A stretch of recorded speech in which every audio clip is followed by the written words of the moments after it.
এগৰাকী হিন্দু যুৱতীক পলুৱাই নি আৰক্ষীৰ গুলিত গুলিবিদ্ধ হ'ল মান্নান আহমেদ নামৰ এজন যুৱক। শিলচৰত পুনৰ আৰক্ষীৰ এনকাউণ্টাৰ। আৰক্ষীৰ গুলিত গুৰুতৰভাৱে আহত মান্নান আহমেদ নামৰ এজন যুৱক। আৰক্ষীক প্ৰহাৰ কৰি পলায়নৰ চেষ্টা কৰিছিল মান্নানে। অপৰাধী মান্নানৰ আক্ৰমণত আহত কনিষ্টবল জেছিমুদ্দিন লস্কৰ। গুলিবিদ্ধ অপৰাধী আৰু আহত কনিষ্টবলক হাস্পতালত ভৰ্তি।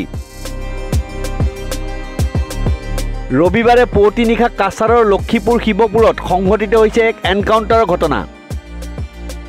আৰক্ষীৰ গুলিত গুলিবিদ্ধ হৈ গুৰুতৰভাৱে আহত হৈছে মান্নান আলী নামৰ এজন যুৱক। জানিব পৰা মতে মান্নান আলী নামৰ যুৱকজন লখিমপুৰৰ বিনাকান্দি অঞ্চলৰ বাসিন্দা। নিশা অঞ্চলটোৰ হিন্দু সম্প্ৰদায়ৰ এগৰাকী যুৱতীক লৈ পলাই গৈছিল মান্নান আহমেদ নামৰ যুৱকজন। আৰক্ষীয়ে নিশাই মান্নান আহমেদক গ্ৰেপ্তাৰ কৰি লৈ যোৱাৰ সময়তে এগৰাকী কনিষ্টবলক আক্ৰমণ কৰি পলাই যোৱাৰ চেষ্টা কৰে যুৱকজনে। পিছত আৰক্ষীয়ে শিৱপুৰ অঞ্চলত তেওঁৰ ওপৰত গুলীচালনা কৰে। গুলীচালনাত গুৰুতৰভাৱে আঘাতপ্ৰাপ্ত হয় মান্নান আহমেদ। সম্প্ৰতি শিলচৰ মেডিকেল কলেজ হাস্পতালত চিকিৎসাধীন হৈ আছে। আনহাতে মান্নানৰ আক্ৰমণত আঘাতপ্ৰাপ্ত হৈছে কনিষ্টবল জেছিমুদ্দিন লস্কৰো। ইতিমধ্যে কনিষ্টবল জেছিমুদ্দিন লস্কৰকো হাস্পতালত ভৰ্তি কৰোৱা হৈছে বুলি জানিব পৰা গৈছে।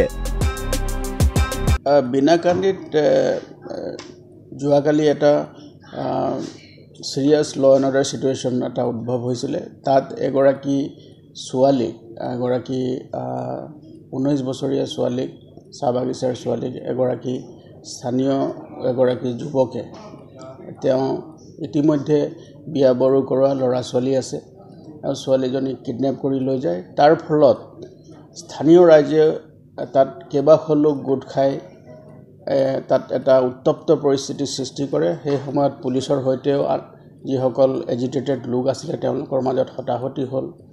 আৰু ইতিমধ্যে যিজন ব্যক্তি, একিউজ যিজন ব্যক্তি, তেওঁৰ নাম হ'ল মান্নান আহমেদ, তেওঁৰ বয়স 32 বছৰ। তেওঁ সেই ছোৱালীগৰাকীক কিডনেপ কৰি ইয়াৰ পৰা লৈ যাবৰ কাৰণে চেষ্টা কৰিছিলে। সেইটো সময়ত আমি মিজোৰাম বৰ্ডাৰত বিশেষ সূত্ৰৰ পম খেদি আমি সেই ছোৱালীগৰাকীক ৰিকভাৰ কৰিবলৈ আমি সক্ষম হ'লোঁ, আৰু মান্নান আহমেদ নামৰ যিজন একিউজ ব্যক্তি আছিলে তেওঁক ধৰিবলৈ আমি সক্ষম হ'লোঁ।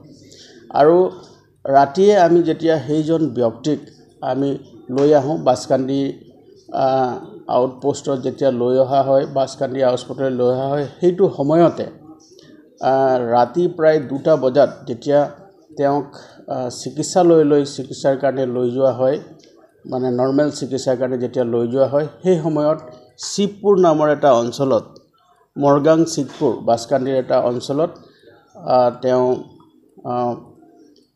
আমাৰ আৰক্ষীৰ যিজন কৰ্তব্যৰত কনষ্টেবল আছিলে তেওঁক আঘাত কৰি তেওঁ পলাই যাবলৈ চেষ্টা কৰে।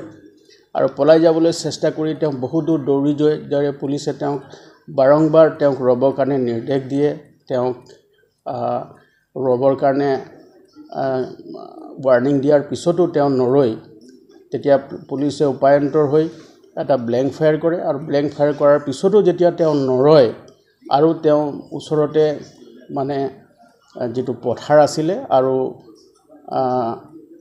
ৰাতিৰ সুযোগ লৈ তেওঁ পলাই যাবলৈ চেষ্টা কৰে। আৰু সেই সময়তে পুলিচে তেওঁক বিল' দ্য নি আৰু তেওঁক এটা ফায়াৰ কৰিবলৈ কাৰণে বাধ্য হয়। আৰু সেই সময়তে তেওঁ ভৰিত কিছু পৰিমাণে আহত হয়, আৰু লগে লগে পুলিচে তেওঁক ধৰিবলৈ সক্ষম হ'ল। আৰু তেওঁক ধৰি আমি ইমিডিয়েট স্থানীয় চিকিৎসালয়লৈ লৈ যোৱা হয়। আৰু স্থানীয় চিকিৎসালয়লৈ লৈ যোৱাৰ পিছতে তেওঁক শিলচৰ মেডিকেল কলেজত পুৱতি নিশা তেওঁক ভৰ্তি কৰোৱা হয়। আৰু গোটেই ঘটনাটোত আমাৰ আৰক্ষীৰ এগৰাকী কনষ্টেবল জেছিমুদ্দিন লস্কৰ বুলি এজন কনষ্টেবল আছিলে, আৰু তেওঁক যেতিয়া আঘাত কৰিছে তেওঁ বহু পৰিমাণে আঘাতপ্ৰাপ্ত হয়, আৰু তেওঁ বৰ্তমান চিকিৎসাধীন হৈ আছে। আৰু ইয়াতে এটা কথা, তেওঁলোকৰ পৰিয়াল বা তেওঁৰ যিটো এটা অভিযোগ কৰিছে যে তেওঁ আত্মসমৰ্পণ কৰিছিল। আত্মসমৰ্পণ কৰাৰ পাছত তেওঁ লৈ যোৱাৰ সময়ত তেওঁক গুলি কৰা হৈছে বিনা কাৰণত, তেনেকুৱা এটা অভিযোগ উত্থাপিত হৈ আছে। নাই, বিনা কাৰণতো কোনো কথাই নাই। তেনেকুৱা যিটো ঘটনা হৈছে, যিটো ৰাতিয়ে আমি ব্যক্তিগতভাৱে গৈ সকলো অঞ্চলটো আমি ভিজিট কৰিছোঁ, আৰু তেওঁ ৰাস্তাৰ পৰা বহুত দূৰলৈকে তেওঁ পলাই গৈছে সেই অঞ্চলটোত পলাই যোৱাৰ পাছতো তাৰ পাছত পুলিচে উপায়ন্তৰ হৈ সকলো যিখিনি আমি ব্যৱস্থা আইনগত ব্যৱস্থা ল'ব লাগে ব্যৱস্থা লোৱাৰ পিছতো তেওঁ ৰোৱা নাই আৰু গতিকে তাৰ পাছত সেইকাৰণে পুলিচে এটা গুলি কৰিবলৈ মানে বা বাধ্য হ'ল আৰু বিলোদা নি আৰু সেই সময়ত তেওঁ আঘাতপ্ৰাপ্ত হৈছে আৰু বৰ্তমান চিকিৎসাধীন হৈ আছে আৰু গোটেই বিষয়টো আমি মোকৰ্দমা ৰুজু কৰিছোঁ আৰু তদন্ত অব্যাহত ৰাখিছোঁ আৰু এটা কথা স্যাৰ যেটো লৈ চৰ্চা চলি আছে যে তেওঁ আত্মসমৰ্পণ কৰিছে বুলি এটা কথা উঠি আছে এইটো কিমান না এৰেষ্ট হৈছে নহয় এইটো পুলিচে আমাৰ একটা বিশেষ সূত্ৰৰ পম খেদি যেহেতুকে তাত বিনাকান্দি অঞ্চলত এটা উত্তপ্ত পৰিস্থিতিৰ সৃষ্টি হৈ আছিলে আৰু সেই সময়ত তেওঁ সীমান্তৰ মানে মিজোৰাম সীমান্তৱৰ্তী অঞ্চলেদি তেওঁ পলাই যাবলৈ চেষ্টা কৰিছে আৰু সেই সময়তে আমাৰ আৰক্ষীয়ে ধৰিবলৈ সক্ষম হৈছে এখন একটা মেল লাগে আমার সম্পর্ক হয়ে গেছিল হওয়ার পরে তো এমনি মাত কথা চলছে ফোনও তারপরে আস্তে একদিন আমার কয় হলার বাড়ির থেকে বার হইয়া মনে ফোন করছে খার মোবাইল দিয়া হয় আমি বাড়ি থেকে বার হয়ে গেছি আমার ইয়ার নেও তো আমি কইছি এরকম তো সময় বালা নাই আর কয়দিন যাও তো আমার কইলে না আমি বাড়ি থেকে বার হয়ে গেছি আমি আর হামাইতাম না আমার ইয়া নেও না নিলে আমি মরি যাবো মেয়েটা তারপরে তো আমি গিয়ে মেয়েটার আনছি বৃহস্পতিবারে আনছি গত বৃহস্পতিবারে আনার পরে তো আমরা দু একদিন এইদিকে ওইদিকে রয়েছি রোয়ার পরে তো আমরা এইদিকে বেজান হুলস্থুল হয়ে গেছি শুনিয়ার বেজান মানে সেই অফরের মায়ের দর করে তো শুনিয়া নিজেরও আর কোনো ডর লাগে গেছে তো আমি বলছি যে না বেকার অত হুলস্থুলার কাম নেই আমরা সিলিন্ডার হয়ে যাই সিলিন্ডার হয়েছি সোনাই থানা আমি প্রথমে গোড়াকান্দি এপির থ্রু তার নিয়ে করছি তার লগে মাতিয়ে আমি বলছি সিলিন্ডার হয়ে যাবো বলা আমরা ভুল যে সময় করে দিছি তাহলে আমরা সিলিন্ডার হয়ে যেতাম তো তাই না আমরা আরও কইলা যে ঠিক আছে তোমরা সিলিন্ডার হয়ে গেলে তো তোমার কিছু হইতো না তো তোমরা সিলিন্ডার হয়ে যাও তো আমরাও তো সোনাই থানা ডাকিয়া সিলিন্ডার হয়ে মানে সোনাই থানা দিয়া করছেন না তোমরা পুলিশ আইয়া নিছে মানে তারা ফোন করিয়া কোয়াইছে তারপরে তো আইয়া আমরা নিছে নামার পরে তো আমরা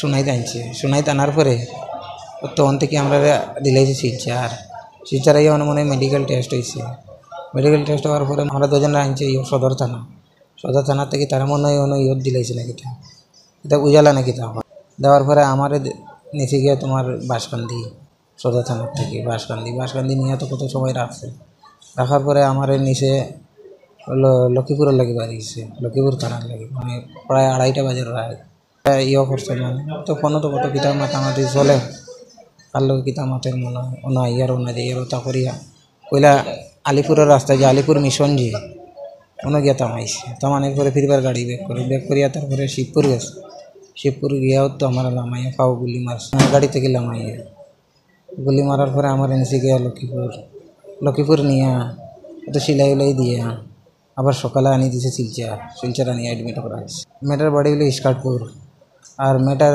টাইটেল হলো কি আসন ইন্দু গত বৃহস্পতিবারে অ্যাক্সিডেন্টটা কবে হয়েছে শনিবারে 20 বছর 12 দিন মনে হয় নিউজ ডেস্ক রিপোর্ট নিউজ 13।